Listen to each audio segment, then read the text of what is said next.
صلاتكم بل الله عليكم على كل إيمان على كل إيمان إن كنتم صادقين إن الله يعلم غيب السماوات والأرض والله بصير بما تعملون.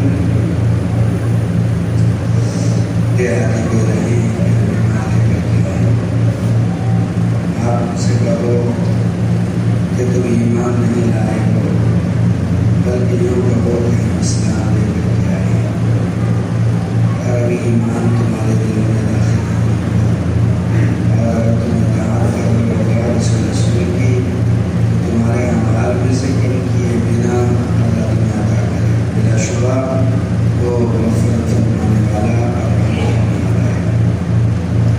بلا شبہ وہ مومنین لوگ جو اللہ رسول پر ایمان لے کر کے آئے اور پھر انہوں نے شک نہیں کیا اور اپنے جانوں اور مالوں کو لے کر اللہ کے راستے کی محنتیں اٹھائیں، یہ سچے لوگ ہیں۔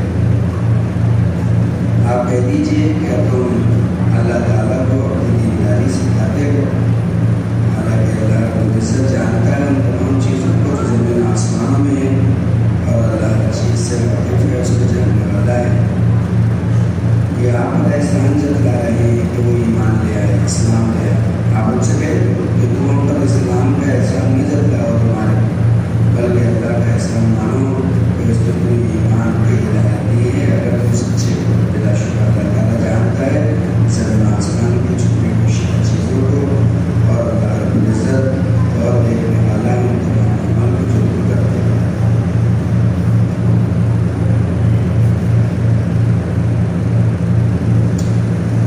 یہاں آ کر سورہ حجرات ختم ہو رہی ہے۔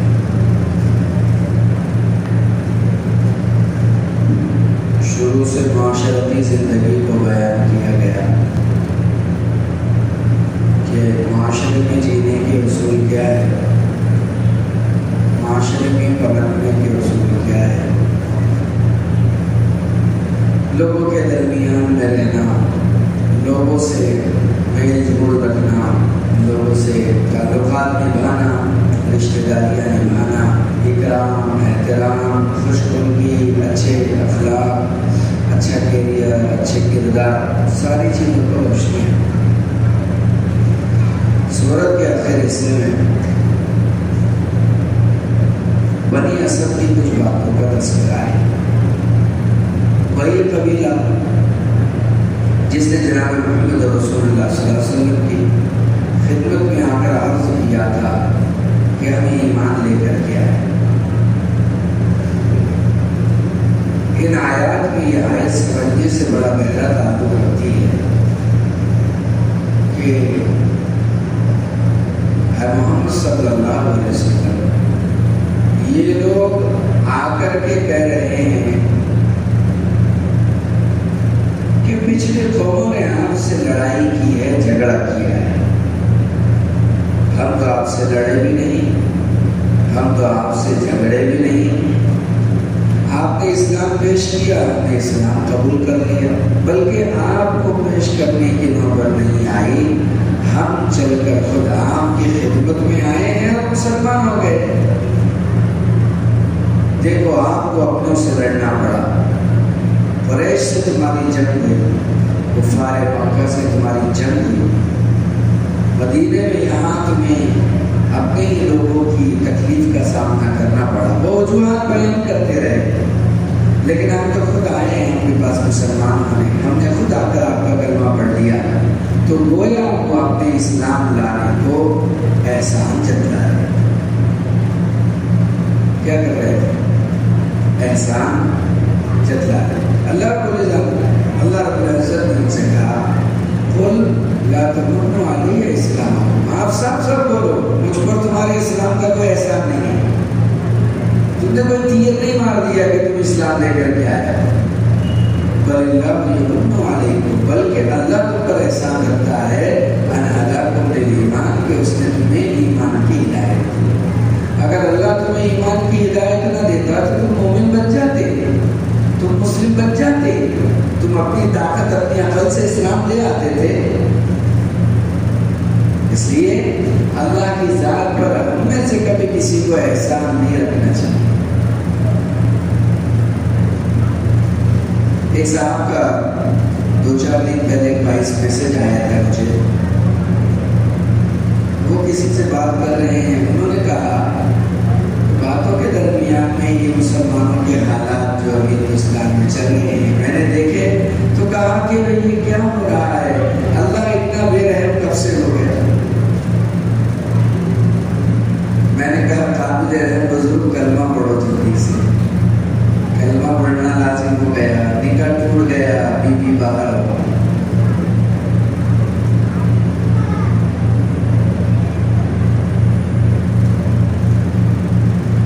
نکاح ٹوٹ گیا, کلمہ پڑھیے, ایمان سے آپ باہر, اسلام سے باہر. ارے یہ جو کچھ ہمارے ساتھ ہو رہا ہے یہ تو ہمارے اپنے اعمال کا بھگتان ہے.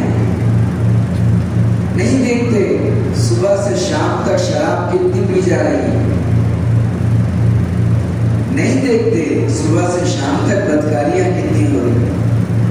نہیں دیکھتے کہ ایک محلے میں 700 گھر ہے, 2100 بالغ مرد ہے, جن میں سے 21 لوگ نماز پڑھ رہے ہیں.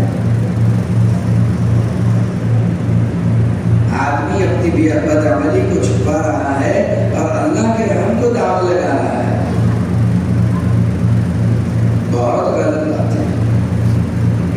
یہ تو اللہ کا رحم ہے کہ اس نے ہمیں زندگی دے کر چھت سلامت رکھی ہے, ورنہ تو کیا ہمیں غیر کاٹتے پیٹتے خود اللہ کا عذاب ہمیں آ کر کب پھونک کر چلا جاتا پتہ بھی نہ چلتا. ہم اپنے اسلام کا احسان نہ رکھے اللہ پر. قید درویش بر جان درویش. فقیر کو چاہیے اپنے حد میں رہے, فقیر کو چاہیے اپنے حد میں رہے. تھوڑا سا پڑھیے اے بچوں, اے اللہ والا بیٹا خاموش ہو ذرا.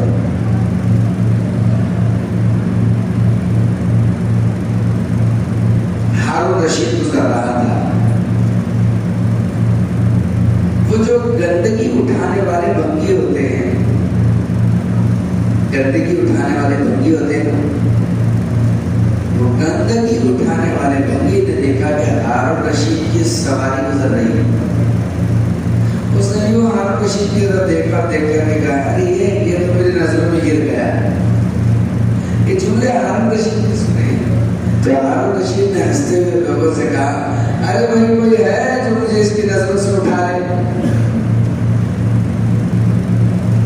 تیری حیثیت ہے کہ تو بادشاہ کے بارے میں جملے بولے؟ پخانہ اٹھانے والا, گندگی اٹھانے والا چاند کو تھوک رہا ہے. میری حیثیت ہے کہ اس کے مصلحت پر سوال اٹھاؤں, میری مجال ہے کہ اس کی قدرت پر سوال اٹھاؤں. میں نے کبھی میرے اپنے اعمال کی طرف نگاہ نہیں کی, اپنی بدعملی کی طرف کبھی دیکھا نہیں, اور میں اس کی قدرت پر سوال اٹھاتا ہوں. کیا حیثیت ہے میری, کیا حیثیت ہے سوائے اس کے کہ مرور تو مٹی بنو, گندگی کا ڈھیر بنو. کبھی نہیں جتلانا چاہیے کہ ہم ایمان والے ہیں, ہم اسلام والے ہیں. احسان نہیں جتلانا چاہیے, بلکہ اس کا احسان جانو کہ اس نے یہ ایمان اور یہ اسلام تمہیں عطا کیا. شیخ سعدی فرماتے تھے منت بنے کے خدمت سلطان میں منی, منت شراب رسول کے خدمت بداشتر. بادشاہ پر احسان مت رکھو کہ تم اس کی خدمت کرتے ہو, اس کا احسان مانو کہ وہ تم سے خدمت لے رہا ہے. اس کو تو ہزار ہے, جس پر چاہے گا ہاتھ رکھے گا, اسے اپنا خادم بنائے گا اور اسے عزت دے گا. بل اللہ یمن علیکم ان ہداکم للایمان, بلکہ اللہ کا احسان مانو کہ اس نے تمہیں ایمان دیا, اسلام دیا. تم اپنے عقل سے کہا. ایک واقعے سے شاید اس آیت کی گہرائی آپ کو سمجھ میں آ جائے. شاید آپ کو اس آیت کی گہرائی سمجھ میں آئے۔ فخر کرنا اور بات، فخر کرنا، ہم ایمان والے ہیں، ہمیں فخر ہے، بے شک اس میں کوئی حرج نہیں۔ ومن احسن قولا ممن دعا الى الله وعمل صالحا وقال انني من المسلمين۔ فخر کر سکتے ہیں، فخر کر سکتے ہیں مسلمان ہونے پر، لیکن دوسرے کے مقابلے میں تکبر نہیں کر سکتے، نہیں کر سکتے۔ ہم اپنے دین کی حقانیت کو ضرور ثابت کریں، لیکن کسی کے دل کو چوٹ پہنچانے نہیں۔ ہمارے مقرروں کا ایک مزاج ہے، جب وہ تقریر کرتے ہیں تو سرور انبیاء جناب محمد رسول اللہ صلی اللہ علیہ وسلم کی شان کو بیان کرتے کرتے دیگر نبیوں کی شان میں ایسی گستاخی کر دیتے ہیں مانو دیگر انبیاء کچرا ہو۔ شاعروں کے اشعار کو دیکھو، اس میں دیگر انبیاء کی شان کی تنقید ہو جاتی ہے۔ اللہ کے نبی نے فرمایا لا تفضلونی علی یونس بن متى، تم مجھے یونس بن متى پر فضیلت مت دو، حالانکہ آپ سرور کونین ہیں، آپ کیوں ایسا فرما رہے ہیں؟ تاکہ کسی نبی کے بارے میں تمہارے دل میں یہ خیال نہ آئے کہ یونس بن متى اپنے قوم کو چھوڑ کر نکلے تو اس کا سبب کیا تھا۔ اور ہم اپنی تقاریر میں، اپنے بیانات میں، اپنے واعظ و نصیحت میں، اپنے خطابات میں اپنے نبی پاک علیہ السلام کی فضیلت کو اتنا اونچا لے کر جانا چاہیے، آسمانوں سے اونچا اٹھاؤ، لیکن اس انداز میں کبھی مت اٹھاؤ کہ کسی دوسرے نبی کی شان میں نقص آ جائے، تنقیص ہو جائے۔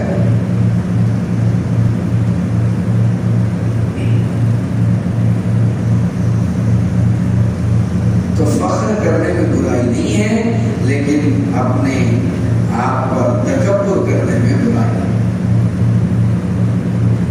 لوشا، غرناطہ اور اندلس، اندلس، اندلس، اندلس، دو تین طریقے سے اس کا نام دیا جاتا ہے۔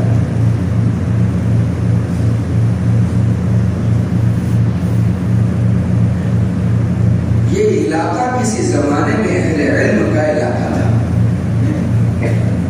اور اہل علم بھی اہل ثروت تھے۔ کم از کم اس علاقے میں 2 لاکھ سے زیادہ مدارس تھے، 2 لاکھ سے زیادہ۔ بات اسپین کی کر رہا ہوں میں آپ سے، جو آج اسپین ہے، 2 لاکھ سے زیادہ مدارس تھے، اور 40,000 سے زیادہ خانقاہیں تھیں۔ اب مکاتب تو گلی گلی تھی، بڑے بڑے اللہ والوں کا دورہ تھا۔ یہ دورہ تھا جنید اور شبلی کا، رحمہ اللہ، جنید بغدادی اور شبلی جیسے لوگوں کا دورہ تھا۔ اہل علم، اہل حرفت، اہل صنعت، اہل تصانیف و تعلیفات لوگ تھے۔ ان کے شیخ تھے امام ابو عبداللہ اندلسی۔ یہ امام ابو عبداللہ اندلسی یہ ان کے شیخ تھے اور بہت بڑے آدمی تھے، بہت بڑے آدمی، امام ابو عبداللہ اندلسی۔ قافلے چلا کرتے تھے، سفر ہوا کرتے تھے، اس بستی سے اس بستی، اس علاقے سے اس علاقہ، یہاں سے وہاں سفر ہوا کرتے تھے۔ اسی اسپین اور اندلس میں آپ جائیں گے تو آپ کو مسجد قرطبہ ملے گی۔ اسپین میں مسجد قرطبہ، ہماری مسجد میں کتنے پلر ہیں؟ 2 4، بیچ میں 4 پلر ہیں، یہ تو دیواروں میں دبے ہوئے ہیں، تو دبے ہوئے ہیں۔ مسجد جامع قرطبہ میں 1800 پلر ہے، کتنے؟ 1800 پلر۔ مسجد کتنی بڑی ہوگی؟ 1800 پلر پر مشتمل مسجد، 5 لاکھ لوگ مسجد اور صحن میں نماز پڑھتے تھے۔ اتنی بڑی مسجد شاید ابھی ہے بھی نہیں، 5 لاکھ لوگ۔ مسجد میں اور اس کے صحن میں 1800 پیلر، 5000 غسل خانے آج بھی ہے، حمام، 50,000 وضو خانے، ایک ساتھ 50,000 لوگ بیٹھ کر وضو کر سکتے تھے اس پر۔ مسجد کا حال جامع قرطبہ، اور اس کی دیواروں پر قرآن کی آیات ہاتھوں سے نقش کی ہوئی، سونے کے پانی سے لکھی قرآنی آیات جامع قرطبہ۔ اس کا منبر ایسا کہ امام یہاں کھڑے ہو جائے تو بیک وقت سارے لوگ اپنی آنکھ سے امام کو دیکھے اور اماموں نے دیکھی۔ اس سسٹم کا بنا۔ افسوس آج اسی جامع قرطبہ میں کسی مسلمان کو سجدے کی اجازت نہیں۔ جب عیسائی قابل آئے، عبداللہ بن احمد کی حکومت ختم ہوئی اور عیسائیوں کا غلبہ ہوا، تو آج بھی بائیں طرف کے حصے میں زنا ہوتا ہے اور دائیں طرف کے حصے میں خنزیر بانی ہے۔ اللہ کے رضا کے ساتھ سکو دور میں دیکھا ہے، تاریخ کی آنکھوں نے لمحوں نے خطا کی تھی، صدیوں نے سزا پائی، تو دیکھا ہے تاریخ۔ اسپین کے حالات صرف سیم ہندوستان جیسے تھے شروع میں۔ اسپین میں ایک رسم ایسے بلایا گیا ہے،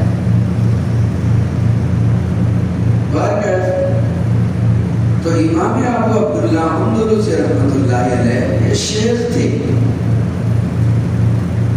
40,000 سے زیادہ ان کے بڑے بڑے شاگرد اور مریدین تھے۔ یہ سفر پر نکلے، ایک گاؤں تھا لوکشا، غرناطہ کے قریب، یہ وہاں سے گزرے۔ ان کی نگاہ پڑی کچھ لوگوں پر جو مجوسی تھے، آتش پرست تھے، آگ کو سجدہ کر رہے تھے، آگ کی پوجا کر رہے تھے۔ امام ابو عبداللہ اندلسی نے ان کی طرف دیکھا، دیکھنے کی نگاہ کچھ اور تھی، کچھ بڑبڑائے، بڑبڑانے کا مقصود کچھ اور تھا۔ آپ وہاں سے آگے بڑھ گئے۔ پرانا کنواں بنا ہوا تھا، ایک مین تھی، اس کنویں کی مین پر نوجوان بچیاں ڈول ڈال کر رسی سے کھینچ کر کے پانی کر رہی تھی۔ ایک لڑکی پر امام ابو عبداللہ اندلسی کی نگاہ بڑھی، شیخ کی نگاہ بڑھ گئی، ساتھ میں مریدین کا قافلہ ہے بہت۔ جیسی اس نے مٹکا اپنے سر پر اٹھا کر کے رکھا، اس کا بازو کھلا اور اسے دیکھ کر کے شیخ فریفتہ ہو گئے، نگاہیں بدل گئی، دل بدل گیا، دل پلٹ گیا۔ سیدھے اس لڑکی کے پاس دوڑ کے لیے گیا اور کہا کہ میں تم سے ملاپ کا ارادہ رکھتا ہوں، تم اس سے نکاح کرنا۔ وہ لڑکی دوڑتی ہوئی اپنے باپ کے بابا کے پاس بھاگی اور جا کر کے کہا کہ مسلمانوں کا ایک پیر، مسلمانوں کا ایک شیخ ایسی بات کر رہا ہے۔ اس کے باپ نے کہا ایسی بات ہے تو وہ ضرور آئے گا۔ شیخ لوگوں سے پوچھنے لگے، ابھی ابھی تم نے جو لڑکی دیکھی ہے وہ ادھر بھاگی ہے، اس کا گھر کہاں ہے؟ لوگوں نے بتایا۔ مریدین نے کہا حضرت یہ آپ کو کیا ہو گیا، کیا کر رہے ہیں آپ؟ جس بد نظری سے، جس بے حیائی سے، جس بدکاری سے، جس عیاری سے، جس نادانی سے آپ لوگوں کو توبہ کراتے ہیں، بیعت کراتے ہیں، آپ وہ کرنے جا رہے ہیں۔ کہا تم خاموش رہو، میرا دل اب نہیں مانتا، میں تو اس لڑکی سے نکاح کر کے ہی رہوں گا۔ سارا قافلہ اس عیسائی کے دروازے پر پہنچا، نصرانی کے دروازے پر پہنچا۔ لڑکی کا باپ آ رہا ہے، اس نے کہا کیا بات ہے؟ مسلمانوں کا ہجوم میں اپنے دروازے پر دیکھ رہا ہوں۔ کہا بات کچھ نہیں ہے، بس بات اتنی ہے کہ میں تمہاری بیٹی سے نکاح کرنا چاہتا ہوں۔ کہا تم مسلمان ہم عیسائی، کیا میل ملاپ ہے؟ کہا نہیں، میں تمہاری بیٹی سے نکاح کا طالب ہوں۔ ٹھیک ہے میری شرطیں مانو گے؟ کہا ہر شرط ماننے تیار ہوں۔ کہ پہلی شرط یہ ہے کہ 10 سال خنزیر چرانے پڑے گی۔ انہوں نے مریدین کی طرف دیکھا، مریدین نے کہا حضرت یہ کیا ہو رہا ہے؟ کہا ٹھیک ہے میں تمہارے خنزیر چرانے کے لیے تیار، لیکن مجھے مثال عشق نصیب ہو جائے۔ دوسری بات یہ ہے عیسائیوں کا لباس پہننا ہوگا۔ کہا ٹھیک ہے میں اس کے لیے بھی تیار ہوں۔ کہا سنار ایک پٹکا ہوتا ہے، جیسے برہمن لوگ ایک فیتا ایک دھاگا گلے میں ڈال دیتے، ایسے ہی ایک سنار ہوا کرتا تھا عیسائیوں کی علامت کا سنار پہننا ہوگا۔ کہا اس کے لیے تیار۔ مریدین سے کہا جاؤ چلے جاؤ اپنے اپنے علاقوں میں، تمہارا میرا کوئی تعلق نہیں۔ چیخ پکار مچ گیا، رونے دھونے ہونے لگے، یہ کیا ہوا؟ شیخ کو کیا ہو گیا؟ شیخ کو کیا ہو گیا؟ شیخ کو کیا ہو گیا؟ اللہ تمہاری میری آزمائش سے حفاظت۔ ارے آمین تو بولو، کیا جاتے آزمائش میں؟ جاتے ہونا آزمائش تو بولو، ذرا ہلنے جلنے کی عادت ڈالو پاس میں۔ کیا ہے کب گدے نیچے سے کھسک جائے کچھ پتہ نہیں چل رہا، ذرا ہلتے جھلتے رہو، ہنستے بولتے رہو۔ اللہ ہماری آزمائش سے حفاظت، کسی کی آزمائش نہ ہو۔ آنکھ کا ڈھیر ہے، جسے آزمایا گیا وہ ختم ہو گیا، بس اللہ ہی کے فضل سے تیرتا ہے آدمی، اور اسی کے فضل سے آدمی پار لگتا ہے، ورنہ تو اس کے ڈوبنے میں کوئی شک نہیں۔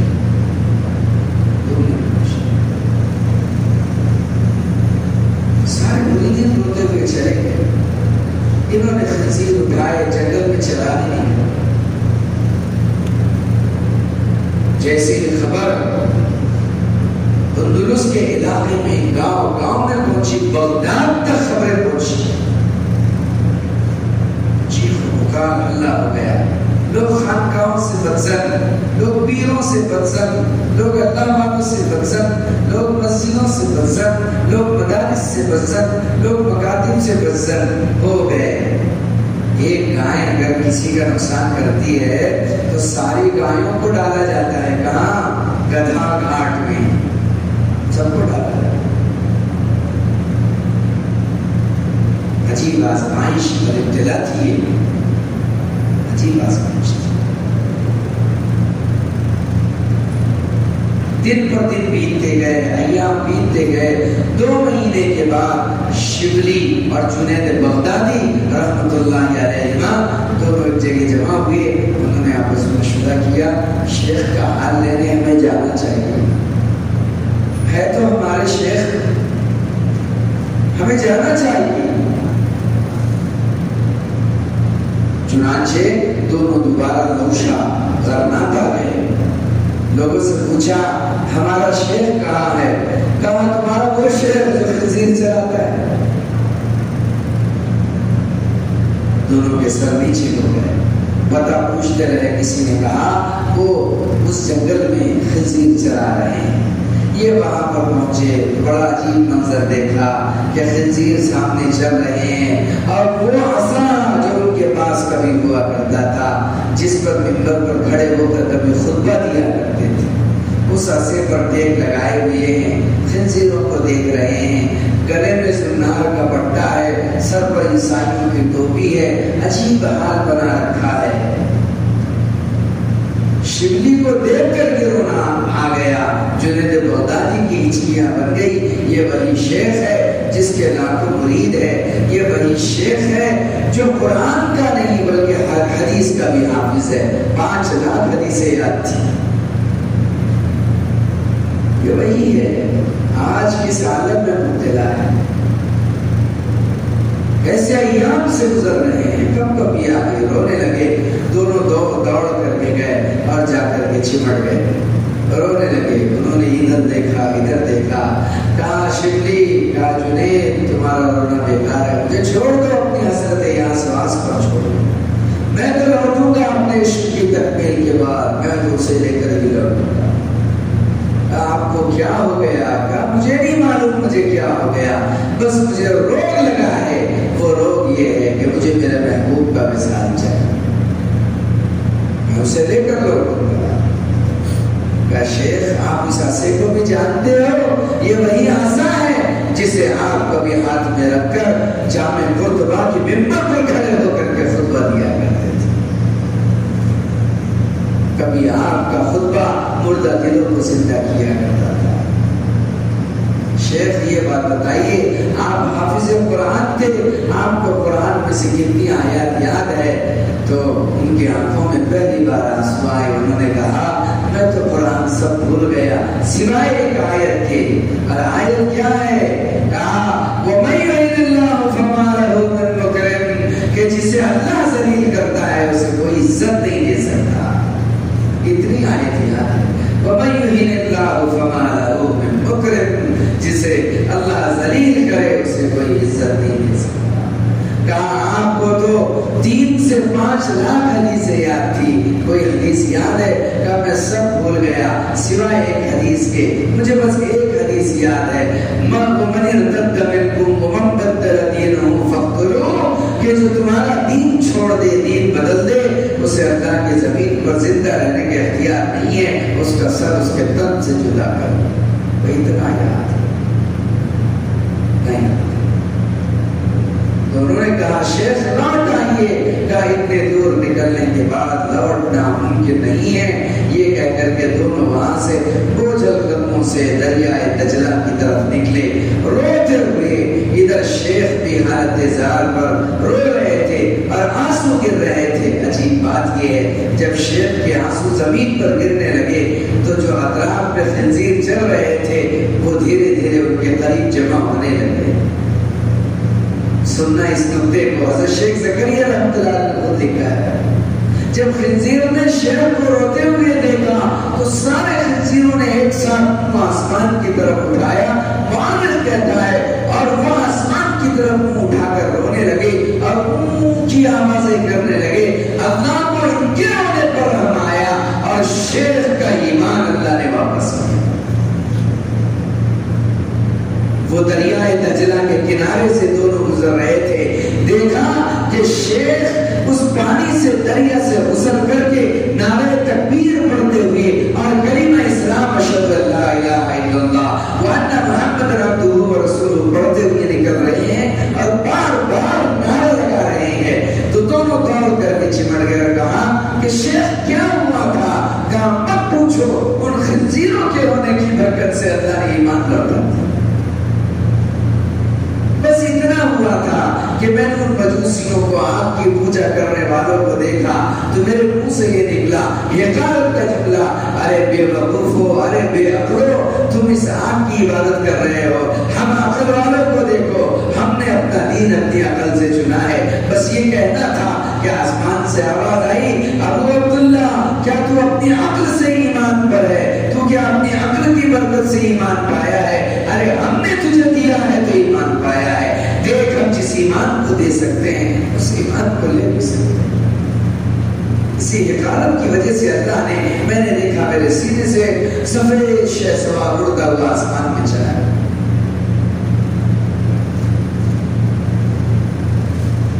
فخر کرنا اور ہے، لیکن کبر اور تکبر، اپنے عقل کی بڑائی، ہمیں دیگر مذاہب سے کیا لینا دینا؟ ان کی نادانی، ان کی سپرد۔ ہم اگر ایمان پر ہے، ہم اگر اسلام پر ہے تو اس کے فضل سے، کس کے فضل سے؟ اللہ کے نبی نے کہا سنو، تم نے کہا کوئی شخص اللہ کے فضل کے بغیر جنت میں نہیں جائے گا۔ صحابہ نے کہا آپ کا میں بھی نہیں، الا یتغمدنی اللہ برحمتہ، مگر اتنا ہوگا میرا رب مجھے اپنے رحمت میں ضرور ڈال دے گا۔ اللہ سے اس کا فضل مانگا کرے، اللہ سے اس کا فضل مانگا، اس کے فضل کے بغیر نجات نہیں۔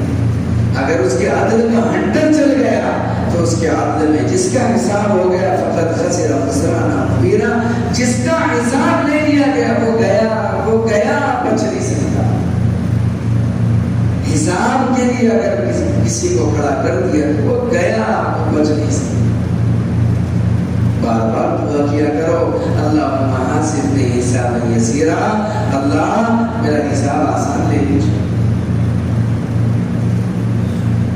اس لیے کہ بھولے ہوئے ہیں، ہم بھٹکے ہوئے ہیں، سچے راستے سے دور ہے، بشر ہے، انسان ہے۔ اپنی عاجزی کا اقرار کیجیے، رب پر جرأت مت کیجیے، رب کا شکوہ، رب کی شکایت مت کیجیے۔ اللہ کتنے بڑے ہیں حوصلے پروردگار کے کہ اللہ رب العزت ایک مرتبہ مالک بن دینار نے سر جھکایا تو آسمان سے آواز آئی، گویا عرش سے آواز آ رہی، وہ الہام کی آواز تھی۔ کہا مالک بن دینار دیکھ میرے بندے مجھے ذلیل کر رہے ہیں میرے بندوں کے بیچ میں۔ مالک بن دینار میرے بندے مجھے میرے بندوں کے بیچ میں ذلیل کر رہے ہیں۔ اے مالک بن دینار میرے بعض بندے اپنے گھر پہ بیٹھ کر میری ناشکری کر رہے ہیں، وہ یہ کہہ رہے ہیں اس سال جو ان پر غریبی آئی ہے وہ میں نے بھیجی ہے۔ دیکھ وہ عورت ہو رہی ہے، وہ کہہ رہی ہے کہ مارنے کے لیے اللہ کو میرا شوہر ملا تھا۔ دیکھ اس عورت کو جو رو رہی ہے اپنے بچے پر، الزام اس پر رکھ رہی ہے۔ کسان کہہ رہا ہے میں نے اس سال غلہ کم دیا، بیمار کہہ رہا ہے شفا نہیں دی، مصیبت زدہ کہہ رہا ہے پتہ نہیں کون سے جنموں کا اللہ مجھ سے بدلہ لے رہا ہے۔ مالک بن دینار میرے بندے میری شکایت میرے بندوں سے کر رہے ہیں، قسم ہے مجھے میری عزت کی، قسم ہے مجھے میرے جلال کی۔ مالک بن دینار میں نے کبھی فرشتوں کو جمع کر کے اپنے بندوں کی شکایت ان سے نہیں کی کہ میرے بندے ایسا کرتے ہیں، میرے بندے ایسا۔ اس نے اپنے عرش پر ایک جملہ لکھا ہے، اپنے عرش پر ایک جملہ لکھا ہے، من لم یستسلم بقضائی، میرا جو بندہ میری قضا میرے فیصلوں کو تسلیم نہ کرے گا، ولم یصبر علی بلائی، میری طرف سے آنے والی مصیبتوں پر صبر نہ کرے گا، ولم یشکر علی نعمائی، اور میری نعمتوں کا شکر نہ کرے گا، فلیتخذ ربا سوائی، اگر تین کام نہیں کر سکتا جا جا جا چلا جا، میں تیرا رب نہیں کسی اور کو اپنا خدا بنا دے۔ رب اسے ٹکرا دیتا ہے، من لم یستسلم بقضائی، جو میرے فیصلوں کو نہ مانے گا مان لو اس کے فیصلوں کو، مان جھک جاؤ اس کے ساتھ، جھک جاؤ۔ جھکنے والوں کو وہ اٹھا دیتا ہے، قریب کر دیتا ہے۔ ولم یصبر علی بلائی، اس کی بیٹی بھی مصیبتوں پر صبر کرو، ایک دن روشن تمہاری زندگی میں طلوع ہوگا، اندھیرے چھٹ جائیں گے، ظلم بربریت کے بادل کٹ جائیں گے، پہاڑ تمہارے راستوں سے ہٹ جائیں گے، تمہاری منزلیں آسان ہوگی۔ ومن لم یصبر علی بلائی ولم یشکر علی نعمائی، اس کی نعمتوں کا شکر کر لو۔ دانت ٹوٹ رہے ہیں نعمتیں کھاتے کھاتے، جنازے اٹھ رہے ہیں نعمتیں بچاتے بچاتے، تاکہ رب ہمیں اپنی عبودیت سے نہ نکال دے۔ اس لیے آدمی کو عاجزی زیب دیتی ہے، رب کے سامنے جھک جانا زیب دیتا ہے، اس پر کس کی کیا جرات ہے۔ ساری دنیا مل کر بھی اگر سنسد پر مورچے لے کر کے جائے تو اس کی قدرت کا کیا بیگا ہوگا۔ اگر وہ تم سے صرف اتنا کہے یہ زمین میری، زمان میرا، مکی میری، مکہ میرا، یہ آسمان میرا، یہ زمین میری، جاؤ میری زمین سے نکل کر چلے جاؤ، کہاں جاؤ گے؟ زمین چھین کر نکل سکتے ہو، آسمان پھاڑ کر جا سکتے ہو، انک لن تخرق الارض ولن تبلغ الجبال طولا، اے انسان تو زمین پھاڑ کر کہیں نہیں جا سکتا، آسمان چھین کر کہیں نہیں نکل سکتا۔ جب زمین آسمان کی بندشوں میں تو موجود ہے تو اپنے رب کی بندش کو ڈال لے، مان لے مان لے مان لے اور اسے منا لے۔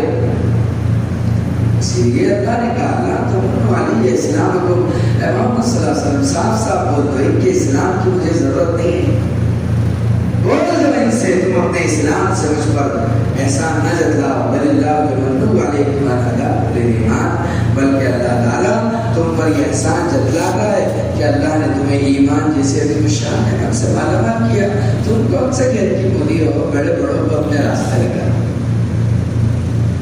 اس لیے میرے عزیز بھائیو، ڈرتے رہو، کرتے رہو، چلتے رہو. ڈرنے والوں کی دنیا ہے اور کچھ نیکی کرنے والوں کی دنیا ہے. کریں گے انشاءاللہ. کل تفسیر ختم ہو جائے گی بھائی.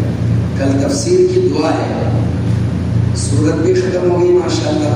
تھوڑا سا اتنا سا ہے تو کل پڑھ کر کے انشاءاللہ دعا کریں گے. اللہ کو منائیں گے کہ ہم نے آپ کا کلام سنا، آپ کی باتیں سنائی، سمجھائی بھی ہے.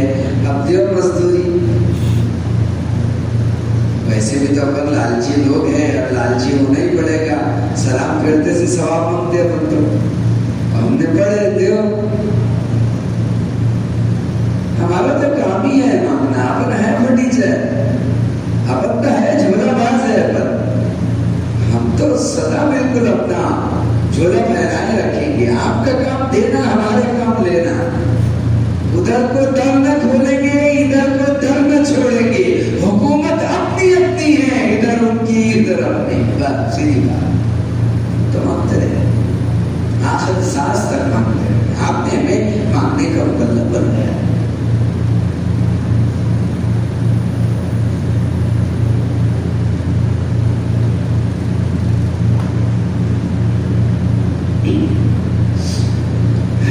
جیسا آپ نے سوال کیا ہے، اگر نماز میں سنت اور نوافل نماز کو چھوڑ کر اگر فرض نماز ہی پڑھے تو نماز مکمل ہو سکتی ہے.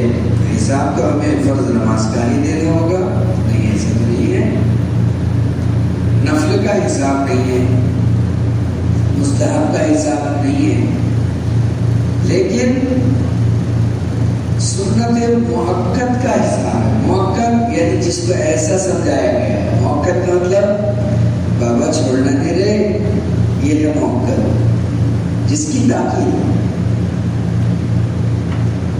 اگر حساب کتاب نہ ہوتا تو تاکید نہ ہوتا.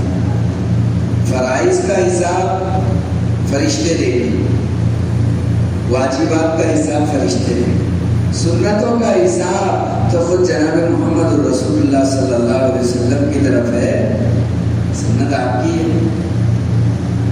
ایک چھوٹا سا تمہیں ایک بزرگ کا لطیف سناتا ہوں، شاید کچھ سمجھ میں آئے. ایک مرید اپنے پیر صاحب کے پاس، شیخ کے پاس گیا. کہا حضرت مجھے اللہ کا دیدار کرنا ہے. کس کا دیدار؟ اللہ کا دیدار. انہوں نے کہا ایسی ضد مت کیا کرو الٹی سیدھی، کچھ بھی تمنا کرتے ہو اللہ کا دیدار کرنا. کہ نہیں حضرت مجھے اللہ کا دیدار کرنا ہے. اچھا جا ٹھیک ہے، عشاء کی فرض نماز چھوڑ کر سو جائے.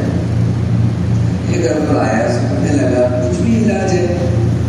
سر میں درد ہو رہا ہے، گھٹنے کی دوا دے رہے ہیں. سوال چنی جواب دیگر، مارے گھٹنا پھوٹے سر. دوسرے دن آیا، بولے دیکھیے اللہ میاں خواب میں.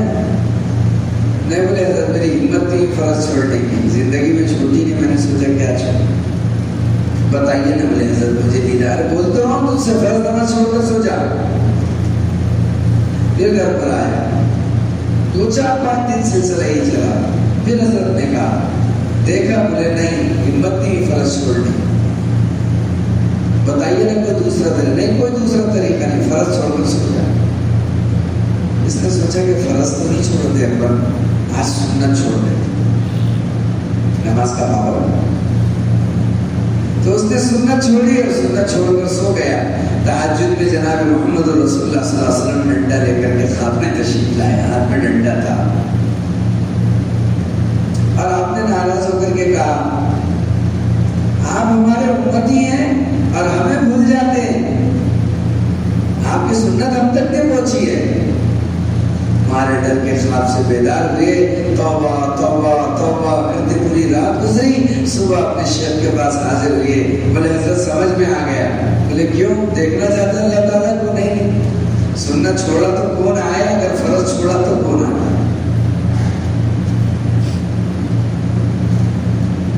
فرض اللہ کا حکم ہے، سنت رسول اللہ کا حکم. اللہ نے جب کہا ہے اطاعت کرو اللہ کی، رسول اللہ کی، تو سنت موقت کا بھی حصہ ہے۔ سنت غیر موقت جس کی تاکید نہیں ہے، اگر آپ نے اس کو چھوڑا تو اجازت ہے، وہ کوئی مسئلہ نہیں۔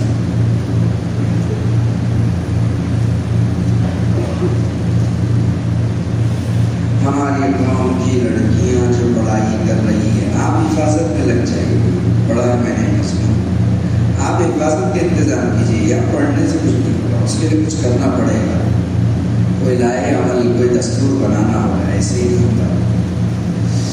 بچپن میں تراویح کی تسبیح بآواز بلند پڑھی جاتی تھی، جس کی وجہ سے ہر چھوٹے بڑے کو یاد ہوتی تھی۔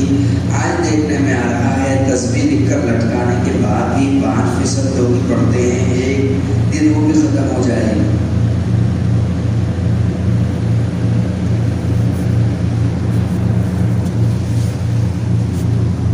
اصل میں محترم مسئلہ یہ ہے کہ یہ تراویح کی تسبیح کا ثبوت ہونا چاہیے۔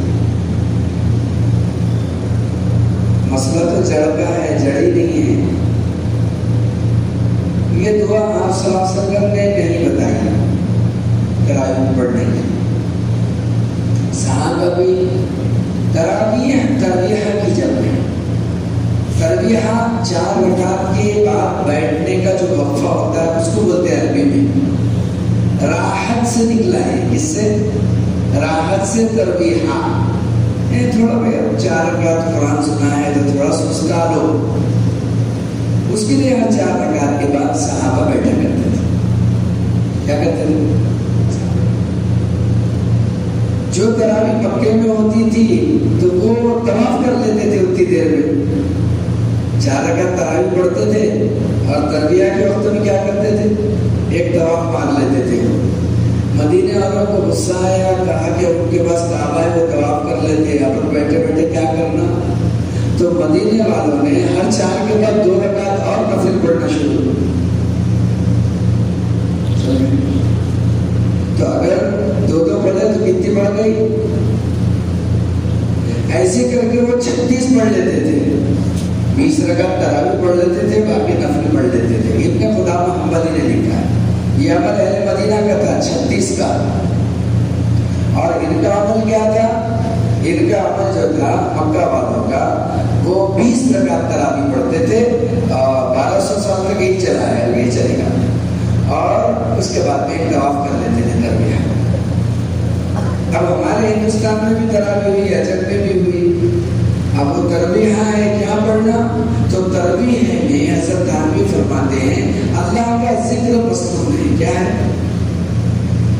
اب ذکروں میں یہ ذکر بڑا پیارا تھا، یہ دعا جو جناب محمد رسول اللہ صلی اللہ علیہ وسلم سے منقول ہے، لیکن تراویح کے لیے نہیں،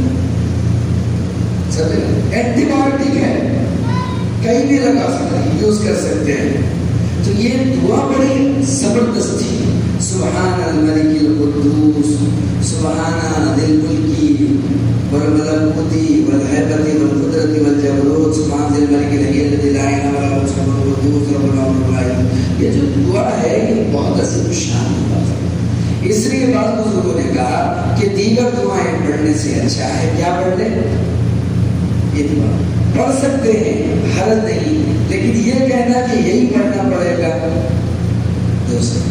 حضرت علی فرماتے ہیں کہ مجھے تربیت میں موقع ملتا ہے تو میں 10 بار درود پڑھ لیتا ہوں، اس لیے اس دعا کا پڑھنا ضروری نہیں، کوئی بھی دعا پڑھی جا سکتی ہے، لیکن یہ دعا بڑی حسین ہے، بڑی جمیل، اپنے اندر بڑی صفات لی ہوئی ہے۔ اس کا ترجمہ کبھی سمجھ لیں، اس میں جو ایک جملہ ہے سبحان الملک القدوس، یہ بولنے کے لیے ایک فرشتہ باقاعدگی سے معمول ہے، سبحان الملک القدوس۔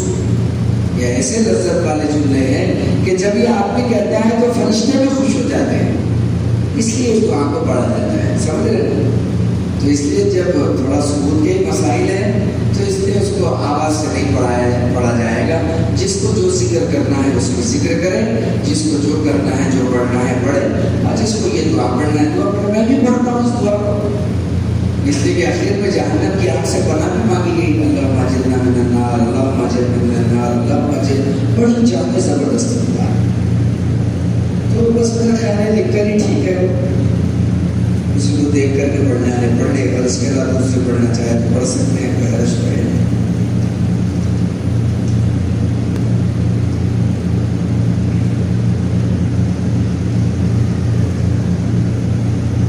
خدا خوبصورت ہے اور خوبصورتی کو پسند کرتا ہے۔ مسلم شریف یہ حدیث 2021 کے سالانہ کیلنڈر میں مدرسہ سنبولی پر لکھی ہوئی ہے۔ اس حدیث کی تشریح کیجیے۔ یہ حدیث ہے مسلم شریف کی، ان اللہ جمیل یحب الجمال، اللہ حسین ہے، حسن کو پیدا کرتا ہے۔ اس سے مراد صرف صورت کی خوبصورتی نہیں ہے، ہر عمل کی خوبصورتی ہے، نفاست ہے، پاکیزگی ہے۔ یہ ترغیب دی جا رہی ہے، جیسے قدرت کے کام سلیقے کے ہیں، تم بھی کام سلیقے سے کیا کرو۔ کس طرح اشارہ ہے؟ قدرت کے کام سلیقے کے ہیں، تم بھی سلیقے سے ہر کام کو کیا کرو۔ اگر عورت اس حدیث کو پڑھے گی تو اس کے لیے مطلب یہ ہوگا کہ شوہر کے لیے سودا کرو، سیر ڈالا، منہ پٹارا، تھکا کر گھر میں سے آیا، دیکھ کر چنور کو ڈر گیا، ایسا بھی نہیں ہونا چاہیے۔ ارے تمہارے گھر میں آئے شوہر تو تمہاری خوشبو سے معطر کر دینا چاہیے، دیکھ کر تھکان نکل جائے۔ یہ عورت پر ضروری ہے کہ شوہر گھر میں آئے تو کنگھی کرے، چھوٹی کرے، تیل لگائے، سرما لگائے، صابن سوپ یوز کرے۔ اور اس دور کے اگر اور کچھ خوشبو کے آنے ہوتے ہوں گے، لیکن صرف اپنے شوہر کے لیے۔ ہمارے یہاں تو مثال سے لگے، ہمارے سامنے تو ایسے رہنے کی دیکھ دیکھ کے ڈر لگتا، دیکھ دیکھ کے ڈر لگتا۔ اور کہیں کا پروگرام آنے دیجیے، کہیں رسم آ گیا، منگنی آ گئی، شادی آ گئی، وہ جیسے نندی محل سجا دیا گیا ہو۔ یہ کہتے بڑا طریقہ ہے۔ عورت کا حسن، اس کی زینت کس کے لیے ہے؟ عورت کا حسن اور عورت کی زینت کس کے لیے ہے؟ اس کے شوہر کے لیے ہے۔ جی ہاں، وہ تو عورتیں چھٹیاں نہ لے تو اس لیے تھوڑا بہت بن سورنا ہے، بننا سورنا عورت کی۔ اور مرد کے لیے ہے جمال، تو مرد کا جمال داڑھی میں بھی چھپا ہوا ہے، شیر عمر کا جمال داڑھی میں چھپا ہوا ہے۔ وہ بہترین داڑھی رکھے، سنت طریقے کے بعد کبھی کانوں تک رکھے، کبھی گردن تک رکھے، کبھی گردوں تک رکھے، ضرورت پڑے تو سر میں ڈالے، کوئی حرج نہیں، لیکن پاکی صفائی ستھرائی کا اہتمام کرے۔ مقصود اس میں یہ ہے ہر کام کو سلیقے سے کرو، جیسے اللہ کے قدرت کے کام سلیقے کے ہیں۔ کوئی یہ مطلب نہ نکال لے بھائی خوبصورت لڑکی سے شادی کرنا پڑے گا، تو پھر یہ بھی دیکھنا پڑے گا میں کتنا خوبصورت ہوں، میرے کان ہاتھی کے اور میرے خواب بتی کے، ایسے کیسے چلے گا؟ تو چھوٹے چھوٹے بنے ہوئے کریں گے۔ اس کا ظاہری مطلب نہ لیا جائے گا کہ اللہ میں خوبصورت ہے، خوبصورتی کو پسند کرتا، تم بھی خوبصورت عورتوں کو پسند کرو، باقی کچھ نہیں، تو خوبصورت کہا نہیں، مطلب ظاہری بات ہے۔ اس کا قرآن میں جو صدقہ کیا جاتا ہے وہ کیوں کیا جاتا ہے؟ اللہ کا حکم ہے، قرآن کی آیات میں جو صدقہ آتا ہے، میں اس کا ترجمہ نہیں بول رہا ہوں، اس کا مطلب بول رہا ہوں۔ ترجمہ بولوں گا تو صدقہ واجب ہو جائے، اس کا جو مطلب نکلتا ہے وہ بڑا خطرناک ہوتا ہے۔ ہر جگہ پر سجدے کا لفظ ہوتا ہے، مطلب یہ ہوتا ہے اس کا کہ اللہ کی جب خوف اور اللہ کی جب خشیت سامنے آئی تو شجر، حجر، پہاڑ، ہر چیز مارے ڈر کے اس کے سامنے گر پڑے۔ اے مسلمان تو کیا کر رہا ہے؟ تو بھی گر جا، اس لیے واجب ہوتا ہے۔ اس لیے نماز میں تو فوراً سجدہ ہے، نہیں کرے گا نماز فاسد ہو جائے، اس لیے سجدہ کرنا چاہیے۔ اگر پڑھتے وقت سجدہ آئے اس کے بعد میں کیا جائے کر سکتے، سجدے میں داخل کی اجازت ہے، لیکن فوراً کر لو تو اللہ کے حکم پر فوراً جھکنا سمجھ میں آتا ہے۔ اگر کوئی شخص عذر کی بنا پر کرسی پر نماز پڑھتا ہے یا بیٹھ کر پڑھتا ہے تو نماز صف کے اخیر میں پڑھنا چاہیے یا درمیان صف میں؟ اگر کوئی درمیان صف میں پڑھتا ہے تو اس صف میں خلل تو واقع نہیں ہوگا، مکمل وضاحت فرمانا۔ مفتی محمود حسن صاحب نے کوئی اختلاف لکھا ہے کہ کرسیاں صف کے آخری حصے میں لگنی چاہیے، تاکہ اس لیے کہ ابھی کرسی بیچ میں رہے گی، کرسی بیچ میں رہے گی، سارے لوگوں کی ایڑیاں صف میں رہے گی، اور جب میں نیت باندھنے کے لیے ایسے کھڑا ہو جاؤں گا تو ظاہر بات ہے میں ان کا امام بن جاؤں گا صف پر، نہیں سمجھ میری کرسی تو بظاہر دیکھنے میں ایسا لگے گا یہ میرے مقتدی ہے، میں نے کہا امام ہوں، یہ ظاہری خیر خراب ہو جائے گا، اس لیے ایک طرف بیچ میں لگانے میں ایسے ہوگا۔ اس لیے حضرت مفتی محمود الحسن صاحب کو دلانے کے لیے فرمانے ہیں فتاوا میں کہ کرسیاں ایک طرف لگائیں، کرسیاں ایک طرف۔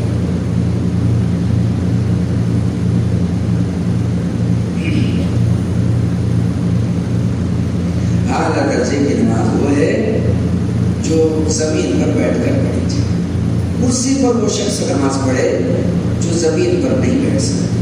اجازت ہے کرسی پر بیٹھ کر نماز پڑھنے کی اجازت ہے، بشرطے کہ اگر زمین پر بیٹھنا دو بار مشکل ہو تو کرسی پر بیٹھ کر پڑھے، باقی طریقہ تو سب کو معلوم ہی ہے، لیکن کرسی ایک طرف ہو تو ٹھیک ہے۔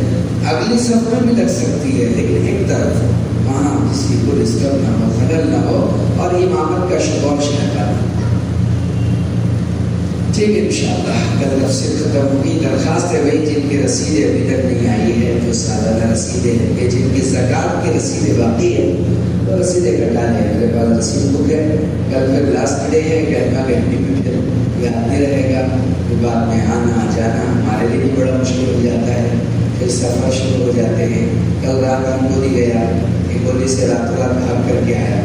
میں تو سوچ رہا تھا کہ آج جو ہے جمعہ مار دے تفسیر کو، لیکن ڈر لگا، میں نے کہا نہیں، اس لیے ہفتے دوڑتے رات رات آ گئے واپس۔ تو جن کی رسیدیں باقی ہے وہی رسیدیں کٹا لیں، اور زکوٰۃ وغیرہ کی رسیدیں کٹا لیں۔